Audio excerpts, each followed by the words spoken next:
Satrio Piningit atau Imam Mahdi yang tersakiti. Bila Satrio Piningit tersakiti, baik itu dalam hal apapun, beliau senantiasa tidak melakukan perlawanan. Beliau diam saja dan sabar, karena beliau adalah sosok yang mengalah dan hanya bisa berdoa atas rasa sakit yang ia rasakan. Siapa yang menghinakan Sang Satrio Piningit, maka Allah lah melalui semesta yang akan membalasnya. Sang Satrio Piningit terlahir dari seorang manusia biasa pada umumnya. Beliau dari masa kanak-kanak, remaja, sampai menjadi pemuda, tidak jauh berbeda kehidupannya dengan manusia kebanyakan pada umumnya.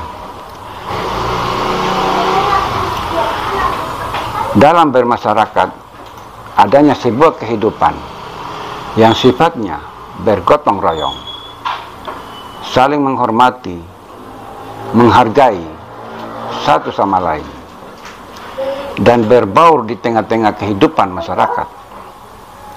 Itu pun terjadi pula pada Satrio Piningit. Dalam hal ini, ketika beliau melakoni kehidupannya sehari-hari di tengah-tengah masyarakat, beliau selalu berperilaku seperti manusia biasa, mengedepankan adab sopan santun, tidak merasa diri paling hebat, tidak merasa diri paling pintar, tidak meremehkan orang lain.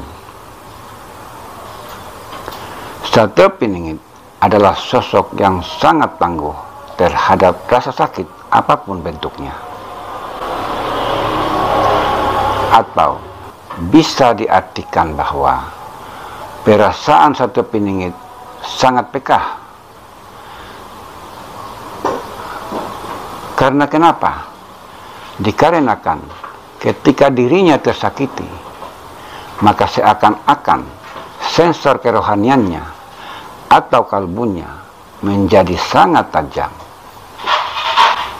Beliau tidak akan melawan atas perlakuan orang-orang yang menyakitinya.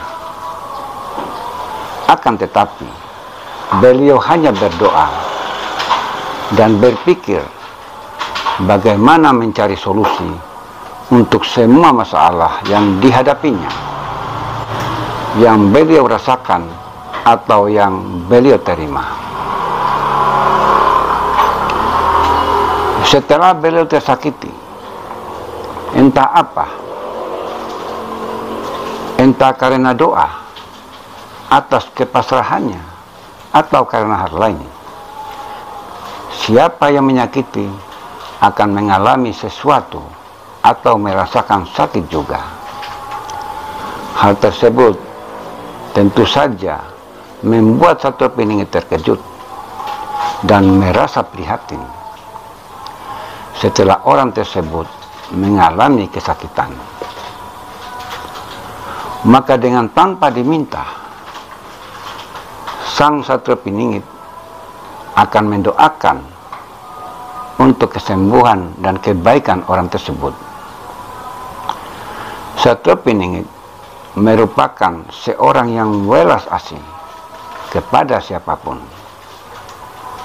meskipun seseorang itu sudah menyakitinya, dan sikap rendah hati yang senantiasa membuatnya mengalah.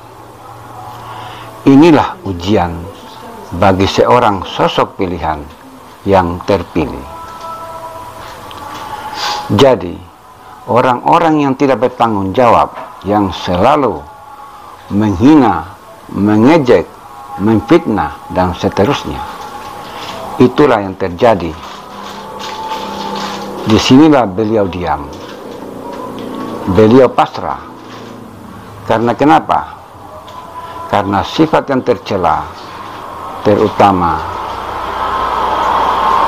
dendam, itu sangat jauh sekali dan itu tidak ingin muncul di hatinya ataupun di pikirannya.